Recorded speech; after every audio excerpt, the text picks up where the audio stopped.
join me on a stream of consciousness as to why I think the world has just gone a little bit crazy. Now, I'm going to be upfront from the start.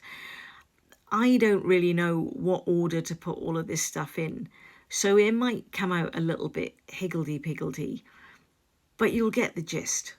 We have populist politicians doing performative commemoration, saying that they value the sacrifice that the veterans made for us, whilst at the same time saying, vote for us because we're going to put an unelected government in charge of the country.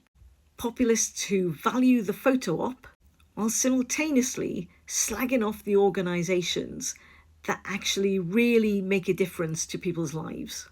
Meanwhile, we've got wannabe populist politicians who are actually shadow members of the cabinet. But instead of using words to try to explain to people now why they think somebody is wrong for the job, they use AI to try and humiliate people, because seemingly joined together words don't count very much anymore. We need visual imagery to try to get the point across. A politician from a party who left the UK in a complete mess after 14 years of underfunding, that gave us prime ministers that lied to us and dissipated any trust that was left in politics, where taxpayers' money was just squandered away as our public services slowly suffocated under the weight of poor investment. With a government that was supposed to be the antithesis of that, making really stupid mistakes that should be called out and people should be held to account over them. With a media class who have been complicit in cover-ups and making it okay for certain people to do the wrong thing whilst other people should be condemned for it.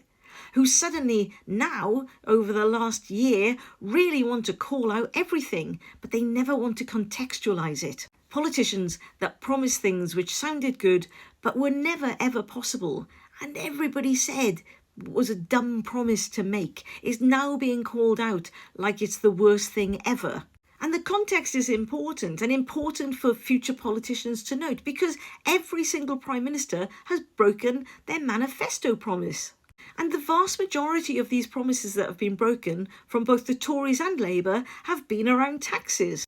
And for sure, some of those tax rises will need to be contextualised as well. For example, of course the Tories had to borrow more in the middle of the pandemic, except that they wasted a lot of money before the pandemic too.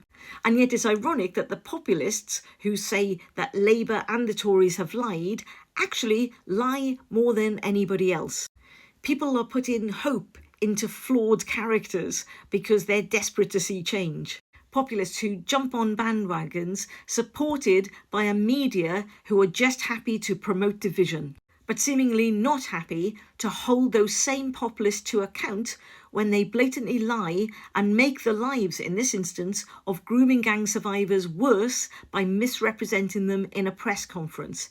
It has now been 10 days since Nigel Farage was asked to give an apology over that press conference.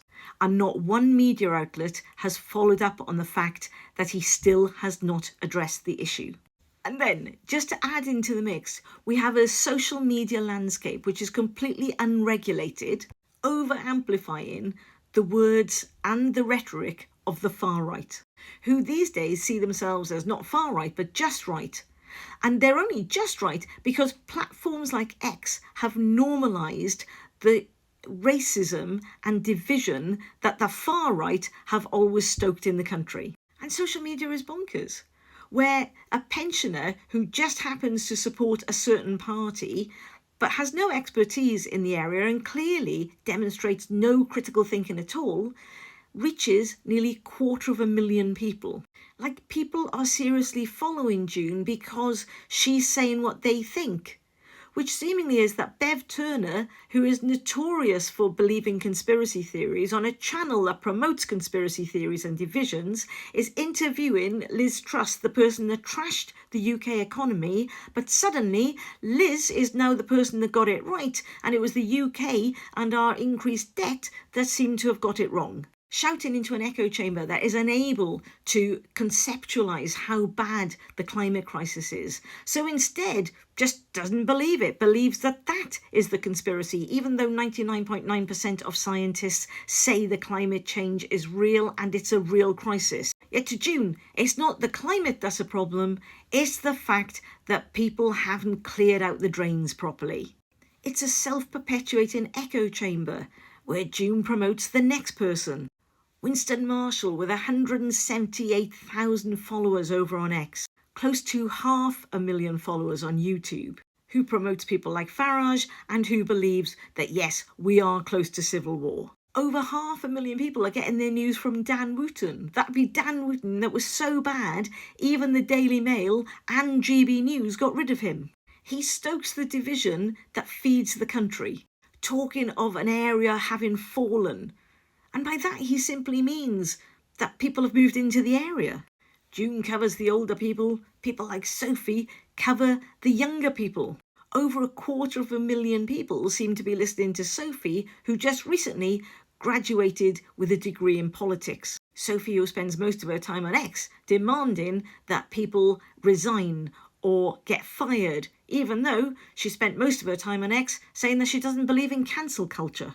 It's fascinating to follow her journey as she's gone from being Tory to Reform to Advance to back to Tory. She doesn't really know what she believes in, but you see her getting infiltrated by whatever's going on online in that week, and she'll parrot what everybody else is saying. And our media promote her. Here she is writing in the Daily Mail about why she thinks we should catastrophise things like the Huntington tragedy, and nobody's safe anymore in the UK, so everybody should hold onto some pepper spray. Even though logistically that is the most stupid statement ever. But stupid statements make her a living, because her voice gets amplified on various news outlets. Or commentators like Adam Brooks, a regular on GB News, a pub landlord, with an incredible reach of nearly 500,000 people. Adam, a self-identifying citizen journalist who is a little bit bitter that he's not the media personality that he's so desperate to be. He thinks it's because they're punching down and they won't bring him up. The fact of the matter is he's really quite stupid. So busy chasing the clicks, there's no rhyme or reason to what he's posting. Always with a bitterness, always with an inverted snobbery. Or hysterical, as in hysteria, not funny, mainstream journalists like Alison Pearson, who uses places like GB News to platform their catastrophic thinking style around the fact that it's seemingly only the migrants that are damaging women and children in the UK. Failing to see that it's inherently racist to keep thinking that all the migrants are rapists or child abusers, just like it's inherently sexist to think that all the men are rapists and child abusers, although it's inherently true to say that men are the perpetrators of those crimes, and their country of origin really doesn't matter. Whilst it should be noted that if you keep having to talk about the country of origin, that's probably the most important thing to you, as opposed to the fact there are men doing these things to women and children. So this is where we are, it seems to me, let down by a political class, both the populist and the mainstream, let down by a media, both the social and the mainstream, with truth and context no longer being a necessary part of any reporting, and the future of the country relying on the fact that people know all of this bullshit and therefore will go away and do their own research so that we can come up with a good solution. Yeah, that doesn't actually fill me with a lot of confidence. But I'm sure it's going to be okay. Thank you for joining me for my stream of consciousness this morning, as you were.